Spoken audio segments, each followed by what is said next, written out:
இன்றைக்கி நம்ம வீட்டில் சனிக்கிழமை பார்த்துக்கோங்க, வெஜிடேரியன் தான். இப்போ சுரக்காய் கூட்டு வைக்க போகிறேன். சுரக்காய் கூட்டுக்கு நான் 1 டம்ளர் பாசிப்பருப்பு போட்டு வேக வச்சுருக்கேன். அதில் மஞ்சத்தூள், கொஞ்சம் 2 தக்காளி, பூண்டு, கொஞ்சமாக வந்து பார்த்திங்கன்னா எண்ணெய் சேர்த்து வேக வச்சுருக்கேன். குறப்பாக தான் வேக வச்சு வச்சுருக்கேன். நல்லா மசி இது பண்ணக்கூடாது. இந்த பக்கம் பார்த்திங்கன்னா ஒரு 3 ஸ்பூன் எண்ணெய் ஊற்றிட்டு கடுகு, உளுந்தம்பருப்பு, கடலப்பருப்புலாம் போட்டுட்டு வெங்காயம் போட்டு சுரக்காய் போட்டு நல்லா வேக வச்சு வச்சுருக்கேன். நல்லா வதங்கிட்டு இருக்குது. சீக்கிரமாக வதங்கிடும். அப்புறம் பருப்பு எடுத்து போட்டு வந்து சூப்பராக வந்து சாம்பார் தூள் போட்டு உப்பு போட்டு, ஏற்கனவே நான் கொஞ்சம் உப்பு போட்டிருக்கேன் காய் வதங்குறதுக்கு. காய் பார்த்திங்கன்னா நம்ம வீட்டுக்கு நம்ம காட்டு காய் தான் பார்த்துக்கோங்க. காட்டில் உள்ள சுரக்காய் ரொம்ப பிஞ்சு சுரக்காய் தான், சூப்பராக இருக்கும். நம்ம பார்க்கலாம் வாங்க.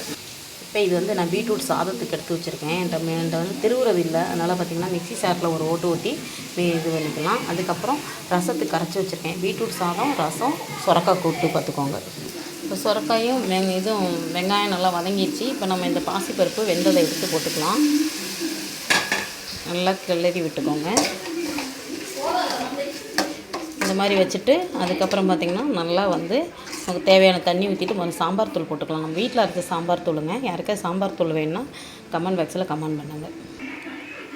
இப்போ நமக்கு தேவையான தண்ணி ஊற்றி வச்சு நம்ம சாம்பார் பொடி போட்டுட்டு பாருங்கள், நல்லா வந்து காய் நல்லா வெந்துடும். இருந்தாலும் நான் வந்து கொஞ்சம் காயும் பருப்பு வந்து நல்லா மசிஞ்சு கெட்டியானா நமக்கு கூட்டுன்னு ரெடி ஆயிடும்.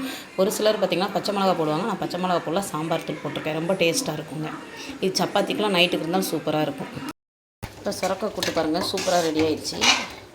இந்த மாதிரி ரெடியானால் போதும். இப்போ நல்லா வெந்துருச்சு சுரக்காய். இது நம்ம வந்து தோசை, இட்லி எதுக்குனாலும் வச்சு சாப்பிட்லாம். சுரக்காய் கூட்டு சாப்பிடாதவங்களுக்கு இந்த மாதிரி செஞ்சு கொடுங்க. காரசாரமாக லெமன் சாதத்துக்குலாம் இது ரொம்ப டேஸ்ட்டாக இருக்கும்.